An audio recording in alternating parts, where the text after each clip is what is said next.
morning, ladies and gentlemen, and welcome to the Botswana country presentation here at the annual investment meeting. We're just going to introduce Botswana to you. My name is Tuso Palai, representing the Botswana Investment and Trade Center. That is the investment and trade promotion agency for the country, Botswana. So today in this presentation, we're just going to give you a brief introduction of Botswana and what Botswana offers as an investment destination. I'll quickly introduce the team from Botswana. We have the Director for Investment Promotion, Mr. Botswana. We have Ms. Itumeleng Tiseleto, the Manager for Export Development and Promotion. They are the ones who will be doing the presentations today. Without wasting much time, we'll start off by playing a brief introductory video of Botswana so that you get to appreciate what Botswana is and what Botswana is all about. Thank you. As the day begins to break, a star begins to rise. It is a remarkable story of a precious gem that rose from the rough to shine as a beacon of hope and prosperity. It is the story of a nation nested at the heart of Southern Africa. It is a story of an oasis where possibility meets opportunity. A country that evokes a sense of pride, where brave leaders champion the spirit of blue, black and white. It is a story of its unique culture, its people, also diverse, yet also united and proud. It is the story of Botswana. Botswana, a country like no other, a nation of eternal sunshine, where the welcoming smile of your people will brighten your day. It is a rich melting pot of unique cultures and traditions. The lure of the distinct clap sounds of our traditional dance renowned the world over. It is the sound of Botswana. You have arrived. We could tell you that Botswana is the best place on earth to visit, that we have the greatest tourism offer, and the rarest iconic African landscapes of a delta in a desert. We may also tell you that we're the vanguard in the management and conservation of our pristine wildlife, ensuring that it remains undisturbed in its natural wonder. But we'll just tell you to come and create your own memories. Not only do we pride ourselves with our natural beauty, our doors to the world are also open, and we invite you to come and discover the business destination that is Botswana. As part of the global community, we continue to invest in modernizing our infrastructure, keeping us at par with the rest of the world. Botswana makes it easy for companies to participate in our growing economy and enjoy favorable business incentives. We compete on favorable terms with the rest of the world. Botswana offers an enabling business environment with an abundance of highly skilled and a trainable workforce. Our unique blend of the modern and untamed means you can attend a cultural event in the park and taste our fashion and music all in a day. So when you plan your next trip to Botswana, prepare to be mesmerized by our unique culture, heritage, and the endless possibilities of leisure and lifestyle activities. Because everyone falls in love with Botswana. You will too. Come to Botswana. Our pride, your destination.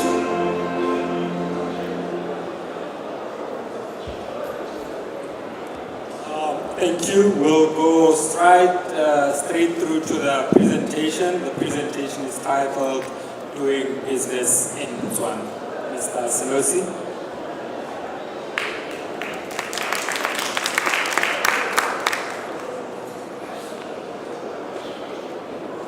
Very good morning to you all. As already introduced, I'm Botswana. I'm the Director for Investment Promotion at the Botswana Investment Trade Center. My task today is a very simple one of sharing with you what Botswana has to offer from an investment perspective. So without further ado, we'll get right into it.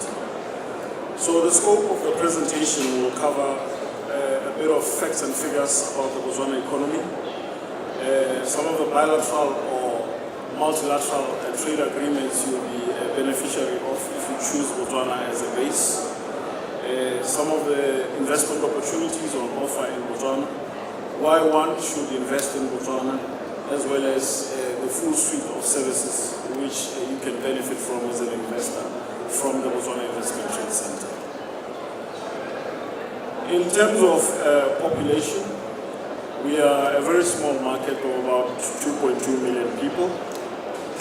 We are centrally located in Southern Africa and bordered by South Africa to our south, Namibia to our west, Zimbabwe to our east, Zambia to our north. In terms of land mass, we are roughly about 580,000 square kilometers, which equates to the size of France or the state of Texas in the US of A.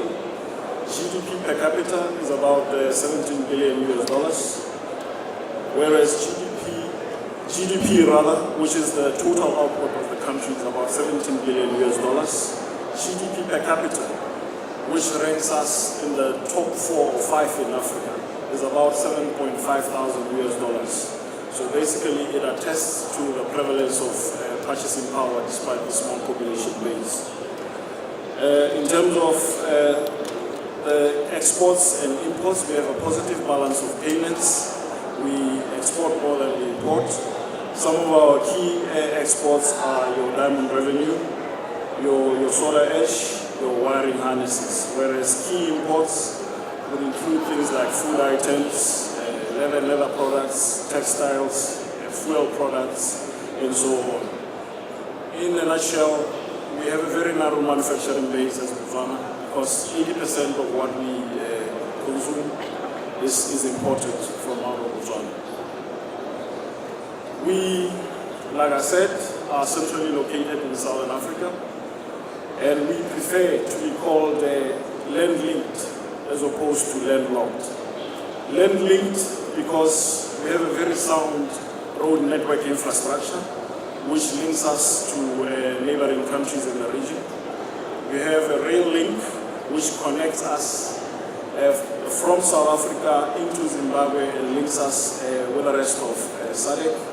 And we have about 4 international airports which connects us in terms of air transport.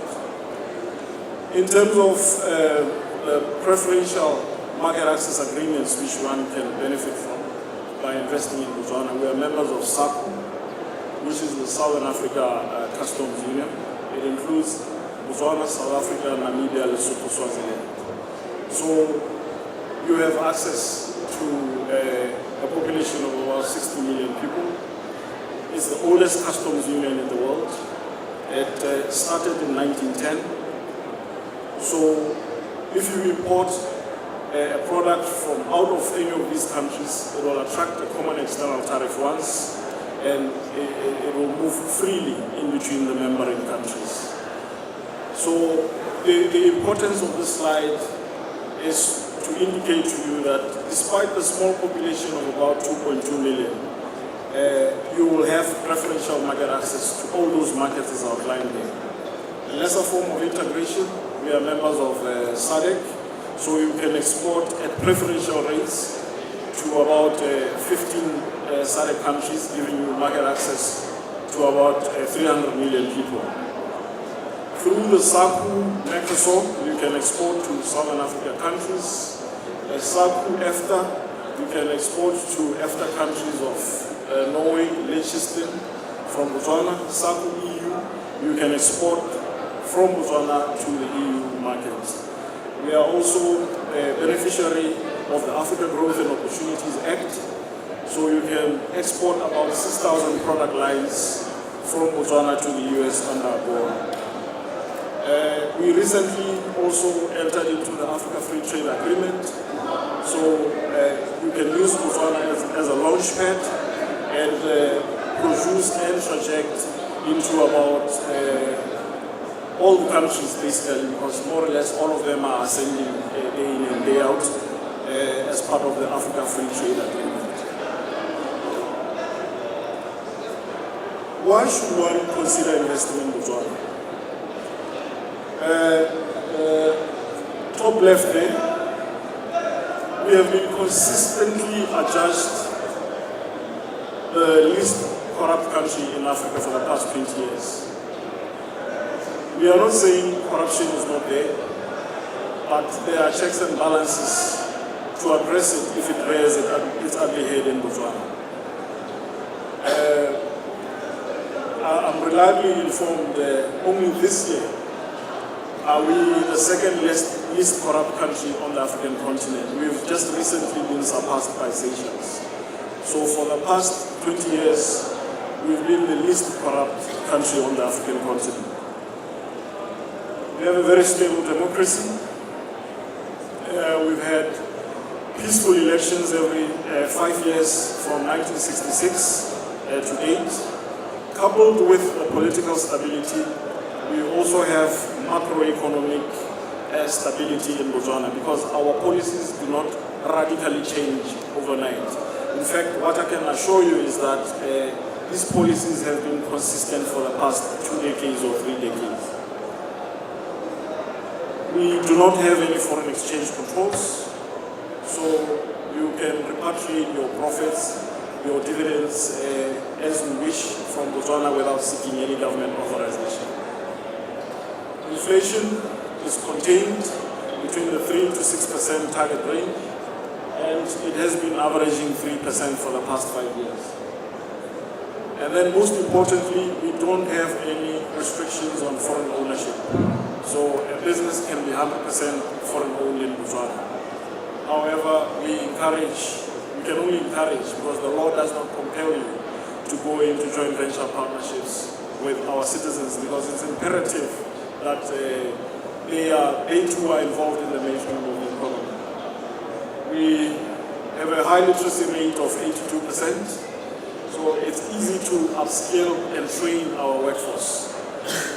And most importantly, our workforce, private sector workforce in Botswana is not unionized, so you are sure you will meet your orders on account of lack of strike.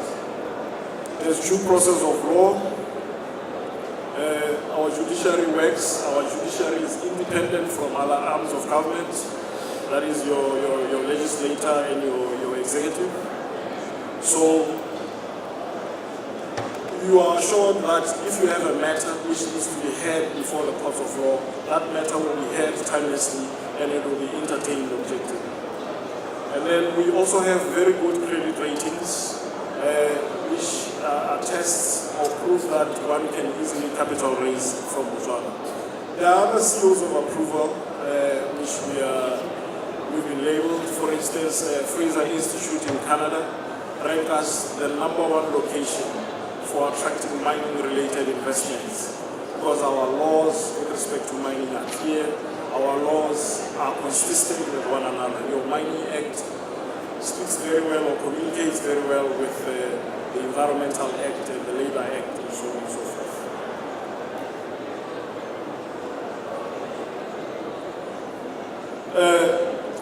Topical for any investor is the incentives which we have to offer as an investment location. I think it's important at the slide to give a bit of context. We used as a country in the late 90s to offer grants. We had a grant system called Financial Assistance Policy, which had 3 types of grants. There was the capital grant, which assisted with the acquisition of machinery. There was the unskilled wages grant, which assisted with subsidizing wages for investors. And there was the training grant, so that we trained our workforce. What the experience was that come year 5, when the majority of these incentives were exhausted, most investors jumped ship. So we moved away from the grant system to this liberal, predictable, open, competitive macroeconomic environment, which is espoused in the slides above. So in terms of taxation, for manufacturing-related entities, for innovation-led entities, for financial services entities, corporate tax is 15%. Whereas if you are in distribution or services, corporate tax is 22%. Value-added tax in Botswana is 12%, which is one of the lowest in the region. And then at an individual level, we have a progressive tax system. So the highest income earners are charged 25% personal tax. There is also provision in the Income Tax Act to give tax holidays for huge projects of strategic importance to the economy. However, this is conditional on this business being already operational to rule out the issue of speculation, and a motivation has to be made to the Minister of Finance and Economic Development Planning. It will be up to the Minister's discretion to grant you a tax holiday, which can range from anywhere between 1 up to 10 years. It's allowed in the Income Tax Act. If you bring in your machinery to be used for production in Botswana, it will come in duty-free.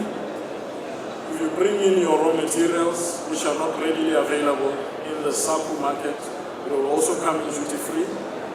If you bring in raw materials for processing and exporting out of the Southern Africa Customs Union, it will also come in duty-free. And then if you train your workforce for long-term training programs, that is your diploma and degree, you can claim a tax allowance of up to 200%. Whereas for short-term training costs, there is the Human Resource Development Council dispensation. You obviously have to be turning over income. There's a formula they apply to incentivize you to train your workforce. Now, at the far left there, we have the IFSC fiscal framework, which was developed in the early 2000s to position Botswana as a hub for financial services. So we would implore Middle East, Africa companies which service Africa and are headquartered, say, around your Dubai, which is a major financial center, or companies which have pan-African ambitions, to seriously consider investing under that framework. Under the framework, companies are entitled to a corporate tax of 15%, where the shareholding of the IFSC company is in excess of 25%, and you dispose of your assets, there will be no capital gains tax. Royalties, management fees, dividends to non-resident directors are also not taxed. VAT is zero rated, in addition to the fact that we do not have any foreign exchange controls as a country. You can also, under this dispensation, denominate your capital in any major convertible international currency. And then, most importantly, if you have operations all over and you consolidate into Botswana, and you consolidate from a country you do not have a double taxation agreement with, if you prove that you incurred taxes, you are eligible for unilateral tax credits of up to 15%. So we will implore your private equity firms, your reinsurance companies, your call centers, even international holding companies, which wish to benefit from efficiency gains, to interrogate the structure and consider domiciling in Botswana. That there is a relative depiction of how we compare in terms of corporate tax globally. We match Mauritius when it comes to the tax you are liable for as a manufacturer, as an innovation-led company, as a financial services company at 15%. Our corporate tax of 22% for the rest of other businesses compares favorably to the rest of other countries, because the global benchmark is 23%. Now,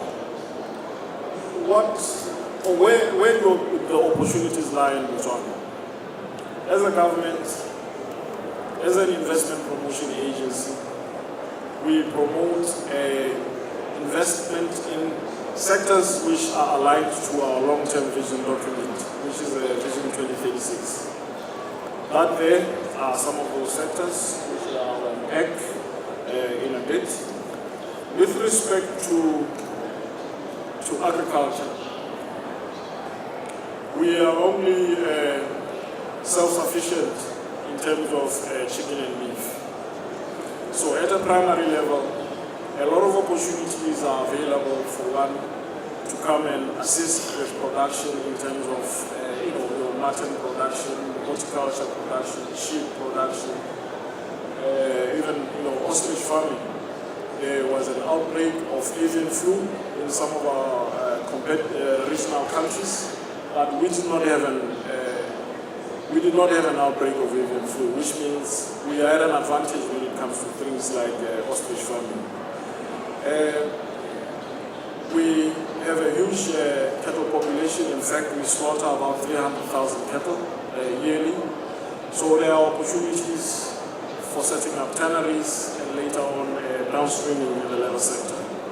Government also has plans to draw water from the Zambezi Basin to irrigate about 40,000 hectares to make Botswana self-sufficient as a country. So there's also the Zambezi Agricultural Initiative, which will seek to irrigate about 40,000 hectares, creating 4,000 jobs, making us sustainable or adding to our food security as a country. Mining, we've been a mineral-led economy, so the direction which we want to take as a country in that regard is downstream. Downstream, particularly with respect to the diamond sector, because in 2013 we successfully negotiated for aggregation of diamonds, which is a function which used to take place in London, to be relocated to Botswana. So we hope through this relocation exercise that we will encourage at a primary level businesses such as planning, which is where you cut diamonds, cutting and polishing. At the secondary level, the related businesses to that, like your specialized banking, your specialized insurance, your tourism, and so on and so forth. There is also a program which the Botswana Chamber of Mines has embarked on to leverage on the combined spend of all local mines to domesticate local suppliers in Botswana. So if you want to service our mines, service the regional mines in regional countries, we will encourage you to use Botswana as a base. The country also has an abundance of coal. We apparently have 212 billion tons of coal residing in Botswana. Currently, the rail network infrastructure does not support coal exports, but the parastatal setup by government Botswana Railways is at advanced stages of building railway links linking us into South Africa to untap the coal potential which we have. And that will be the next big thing to happen to Botswana. Manufacturing at the bottom there, like I indicated when I started the presentation, we have a huge import bill. 80% of what we consume is imported. So opportunities abound to import substitute in Botswana. With 82% literacy rate, making it easy to train our workforce, we also encourage investment in manufacturing. Manufacturing also targeting the auto component manufacturing sector, because we are just right next door to an auto giant in the form of South Africa, who preliminary studies show that they still bring in about 60% of their components from out of Africa. We have, with respect to energy, our energy needs are mostly generated from coal and imports. However, We recently set up Botswana Energy Regulator or Regulatory Authority, who will level the playing field and open up for competition.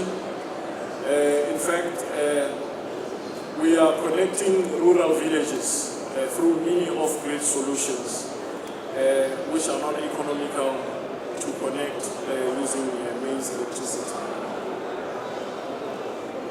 There are others as well. We're, in terms of tourism, encourage investments in hotels, lodges, business conferencing, because we have a varied tourism offering. We are home to the highest concentration of African elephants anywhere in the world. We are also home to the Okavango Delta, which is a designated World Heritage Site. And we have hands, we have deserts, so we invite not only investment in hotels and lodges, but also, in inputs to supply these hotels and lodges, for instance, like connecting them to non-renewable energy. ICT and innovation, business process outsourcing, some of the opportunities which we advance, and of course, like any other developing country, infrastructure development, because most of our infrastructure development has been funded off the government balance sheet, but as the resources become scarce, we are willing to embrace other means of setting up infrastructure projects, such as embracing public-private partnerships, which we are busy crafting a law for, so that it carries more weight. Because as it stands right now, we only have a policy. Now we all know that a policy is not binding, and we have devolved to different ministries to identify projects which they want to roll out through PPP. So we are crafting a law, and we expect in due course a lot of projects to be identified through the public-private partnership framework. There's an area in northeastern Botswana, in that red block there, called the Spelu region. We used to have a copper mine there, which was jointly owned by government and a Russian mining giant called Norilsk. Now, that mine had several challenges, and government decided to voluntarily liquidate the mine. So about 4,000 people were left jobless. So government moved with a lot of agility to create a sustainable, to make the town sustainable with or without mining, and identify 3 engines of growth, which is agriculture, which is tourism, and manufacturing. So if you set up in that red block there, corporate tax can go as low as 5% for the first 5 years, and it becomes 10% from year 6 onwards. In terms of other incentives which are on offer in the region, you can get a land lease of up to 50 years, which is obviously renewable, subject to adhering to building covenants. Input costs in the region are relatively cheap. Your water, your electricity, your rentals for factory space, and you are assured of government offtake. 30% of whatever government consumes is reserved to be purchased from that region. So it's a special economic zone, of some sorts. So we will encourage some of you to also consider investing in the area. Just like other countries, in 2015 we enacted the Special Economic Zones Act. They've identified about 8 sites, and they've prioritized those that they will start off with. The first one is the one around the Sesame International Airport in Cameroon. It will be a mixed zone. There's also another one at Fairgrounds, which will be a financial services center zone, and the Pandamatenga one, which will be an agro zone. So we hope through the special economic zones to to chart a new economic growth trajectory for the country. And then, as we wrap up, I also like to extend an invitation for you to seriously consider exhibiting at the forthcoming Global Expo Botswana. It's a yearly event. It started in 2006. In addition to having an exhibition, we have world-class conferences, we have world-class workshops, just like here at AIM. About 2 years ago, we had the pleasure and privilege to host none other than Sir Richard Branson, who was who was actually the guest of honor. So it's a world-class event. There is no selling. It's strictly business to business. So we would like to extend an invitation to you to seriously consider participating in that event. In terms of the rates which we charge, if you want a customized stand, you can choose option 2 at $85 per square meter. If you want a ready-made stand, you can choose option 1 at $110 per square meter. And for outdoor exhibits, it's pegged at $40 per square meter. Now, once you've made up your mind that you want to invest in Botswana, we have a one-stop service center at the Botswana Investment Trade Center. That one-stop service center can assist you as you are in the process of setting up by offering you pre-investment support services. Once we've accredited you, we can also offer you a full suite of services like any government authorization which you require, be it registering your company, registering for taxes, any government license which you require, because it's in our best interest to ensure that you set up as quickly as you possibly can with as less bureaucracy as you can encounter. In terms of regional footprint, we have about 21, 22 embassies all over the world, which we work closely with, who you can contact if you want to inquire more about investing in Botswana. And as the Botswana Investment Trade Center, we have offices in South Africa, in the UK, and also in India, which you can also call on to facilitate you. I'd like to thank you for your kind attention, and we stand ready to facilitate your investment into Botswana. Thank you.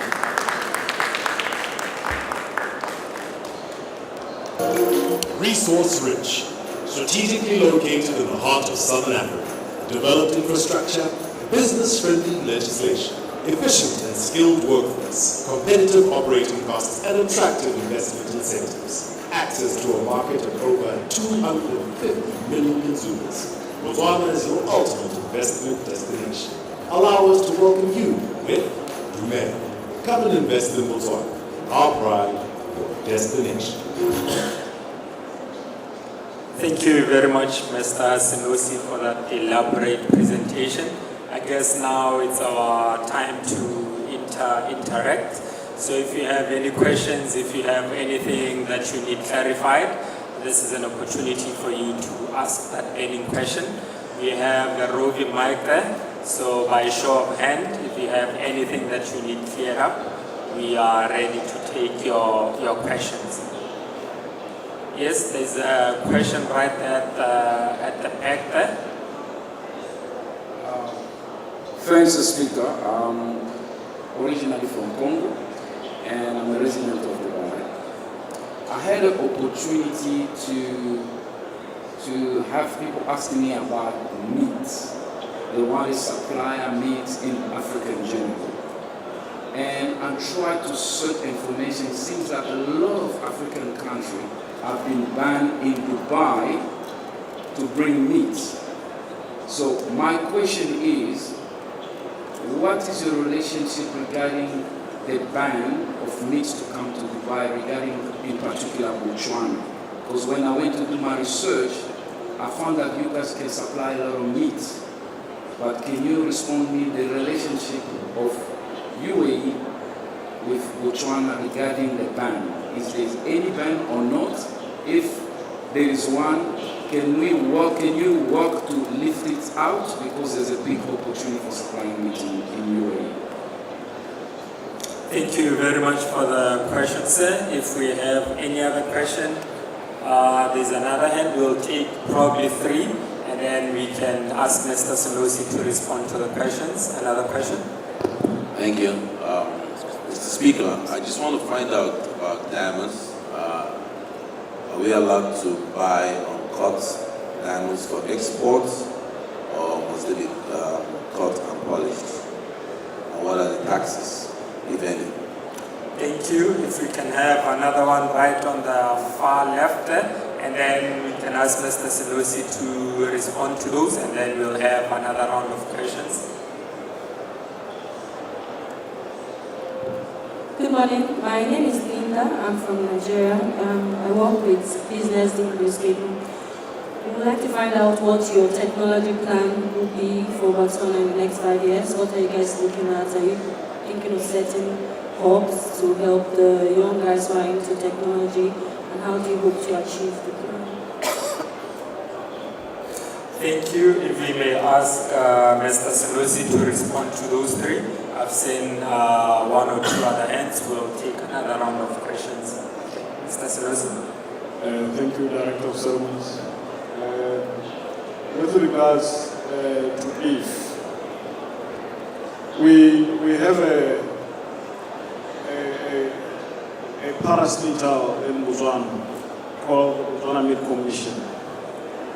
It's actually what I would term a cooperative, because it's actually not supposed to make profit. Whatever profit it makes is redistributed back to the farmers.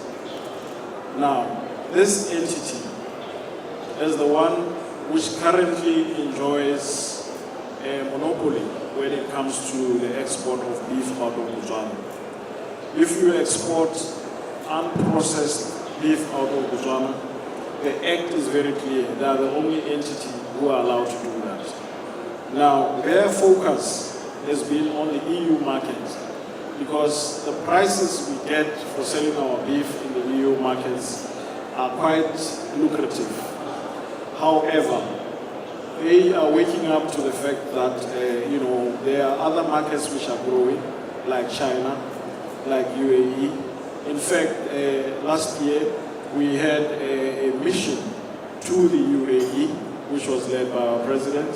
Next week we have a mission to Qatar, which will, this week actually, or next week rather, which is also led by our president, to also attract investment into Botswana, as well as look for markets for products where we have a reputation like beef.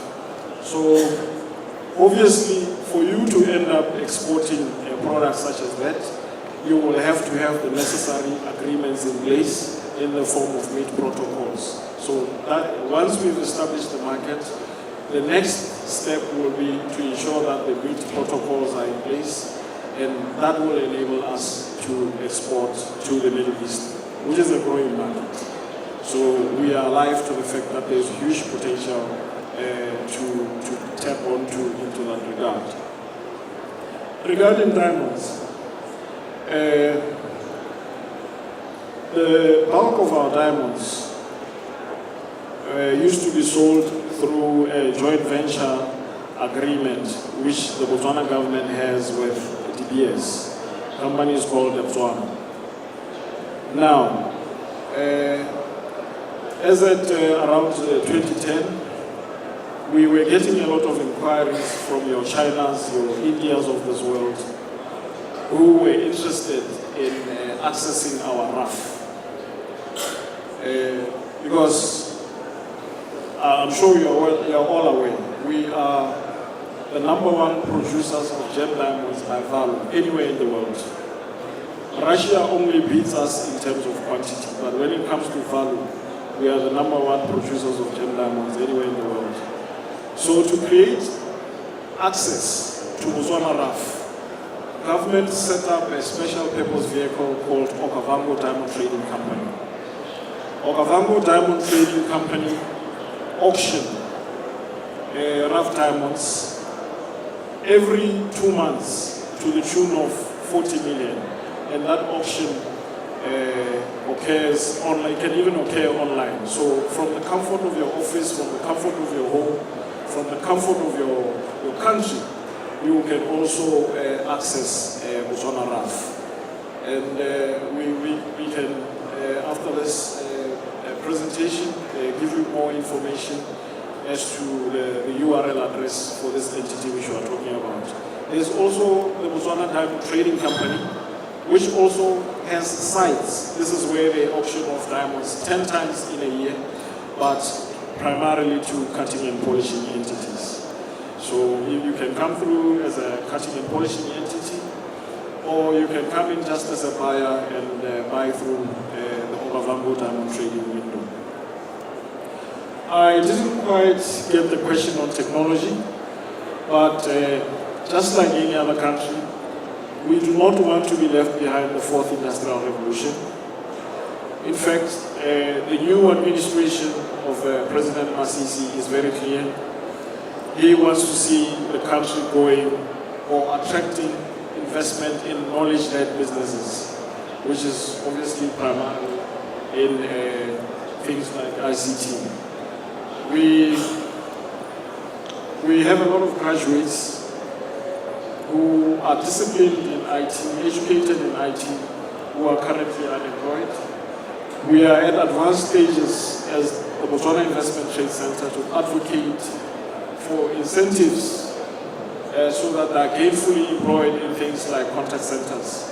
Because if you look anywhere in the world, it is clear that sectors such as the automotive sector, the business process outsourcing, they will have to be enabled through specialized targeted incentives, which we currently do not have, and hence why we are seriously advocating for them. So yes, indeed, we have an e-governance policy in place. We want to be a knowledge-led economy, and we don't want to be left behind the fourth industrial revolution. Thank you, Mr. Sanosi. I see a couple of hands here. If you may, please, the two gentlemen on my right side here.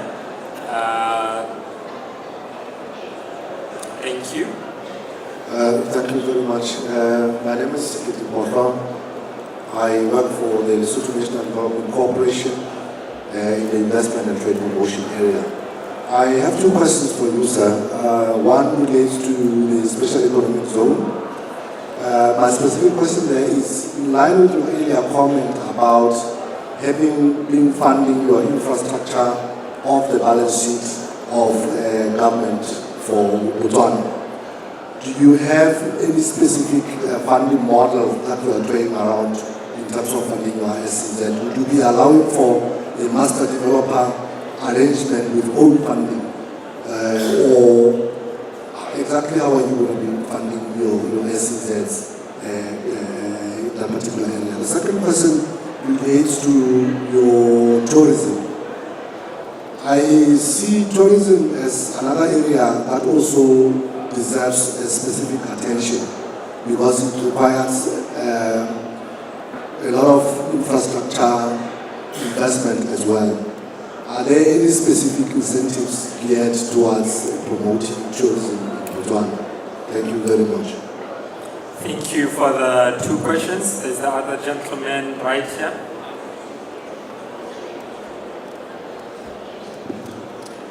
Good morning. My name is Jude, and I'm with HLB Ham, so we are an audit and consulting and advisory firm. So we are more interested to know how does BPO and financial services sector progress in this country. What are the areas of BPO and financial sectors that we could possibly explore, and what support would we get to explore the BPO and the financial sectors? Thank you very much for the questions. We have 3 questions for Mr. Sanosi. Mr. Sanosi, if you may, please. Thank you very much for those questions. With respect to the special economic zones and if they are open to any funding options, yes, certainly. The cost of setting up infrastructure, as you know, is prohibitive. We have actually, as BITC, have had the honor and privilege to have them in our missions to China last year to FOCAC, even last year to the UAE, where they are also looking at partners to partner with in developing the mixed zone facility which they have at the airport. So they are at a stage where they are busy crafting guidelines, they are busy developing incentives, they prioritized and are setting up with the mixed zone airport, the mixed zone in the airport. So yes, they are open to funding options. And they've actually engaged IDI from London, who are also advising them to set up as expeditiously as possible. Regarding tourism and whether we have specialized incentives for them, the answer is no. Corporate tax, if you are in tourism, will be 22% because it's a service. BPO, IFSC, like I've outlined in my presentation, we developed this dispensation as far back as 1999 because we wanted to be a financial center of repute, just like Dubai, just like London, just like New York. We are currently revitalizing the IFSC because we wanted to bear the necessary fruit to our economy. In terms of who we target, for now it will be anybody who has a regional footprint who wants to consolidate into Botswana. Like I said, your reinsurance companies, your asset management companies, your private equity companies, and of course international holding companies. If you are an international holding company and have a footprint on the African continent, it makes a lot of sense to seriously interrogate the structure and have your holding structure domiciled in Botswana. Because like I outlined earlier, corporate tax is 15%. VAT is zero rated. There is no capital gains tax if your shareholding is in excess of 25%. Your royalties, your management fees, your dividends to non-resident directors, you don't pay anything, and you can get unilateral tax credits. If you consolidate from a country we do not have a double taxation agreement with. So surely this will contribute and add handsomely to your bottom line. Thank you, Mr. Sanosi. I guess that brings us to the end of our presentation.